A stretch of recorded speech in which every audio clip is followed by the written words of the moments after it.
India गठबंधन और UP की सियासत को लेकर कयास लगाए जा रहे थे कि बीएसपी यानी मायावती इंडिया गठबंधन में शामिल हो सकती है, लेकिन मायावती ने गठबंधन में शामिल होने के सारे अटकलों को खारिज कर दिया।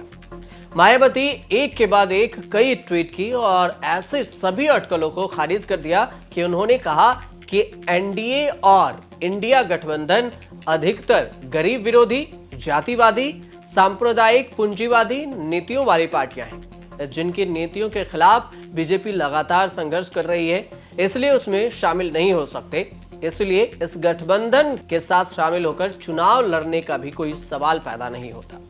मायावती कई ट्वीट की। मायावती ने अपने अगले ट्वीट में कहा कि नेताओं को तोड़कर शामिल कराने वाली पार्टी कैसे हमारे साथ या हम उसके साथ गठबंधन कर सकते हैं। साथ ही उन्होंने ये भी कहा कि बीएसपी विरोधियों के जुगाड़ या जोड़ तोड़ से ज्यादा समाज के टूटे और बिखरे हुए करोड़ों उपेक्षितों को आपसी भाईचारे के आधार पर जोड़कर उनके गठबंधन से साल 2007 के यूपी विधानसभा की तरह अकेले आगामी लोकसभा चुनाव जो 2024 में होने हैं और 4 राज्यों में विधानसभा चुनाव जो 2023 में होने हैं, उसमें अकेले चुनाव लड़ेगी।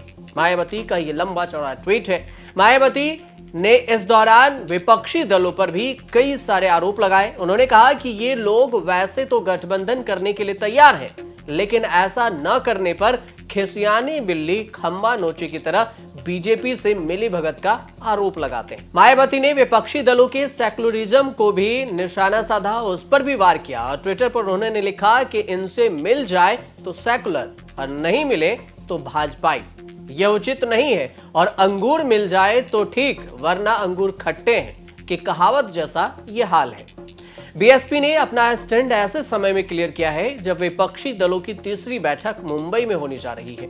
मुंबई में 31 अगस्त और 1 सितंबर को होने वाली इस बैठक में गठबंधन के संयोजक और कोऑर्डिनेशन कमेटी का ऐलान किया जा सकता है। वहीं बिहार के मुख्यमंत्री नीतीश कुमार ने पहले ही कहा था कि मुंबई में अगली बैठक के दौरान कुछ और राजनीतिक दलों के इसमें शामिल होने की संभावना है। नीतीश कुमार के इसी बयान के बाद अटकलें लगाई जाने लगी थी कि कई सारी पार्टियों में मायावती की पार्टी भी शामिल हो सकती है, लेकिन मायावती ने अपना स्टैंड साफ क्लियर कर दिया है कि वो किसी गठबंधन के साथ नहीं जाएगी और अकेले चुनाव लड़ेंगी। कुल मिलाकर देखें तो मायावती ने लोकसभा चुनाव 2024 को लेकर अपनी रणनीति साफ कर दी है कि बसपा आने वाले चुनाव अकेले अपने दम पर लड़ेगी।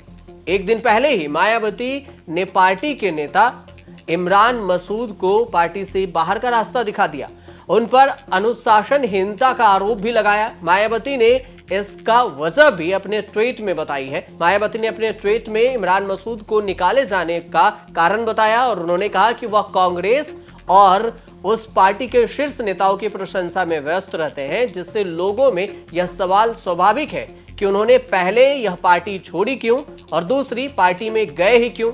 ऐसे लोगों पर जनता कैसे भरोसा करेगी। इस वजह से इमरान मसूद को पार्टी से बाहर का रास्ता दिखाना पड़ा। आप देखते रहिए न्यूज़ तक।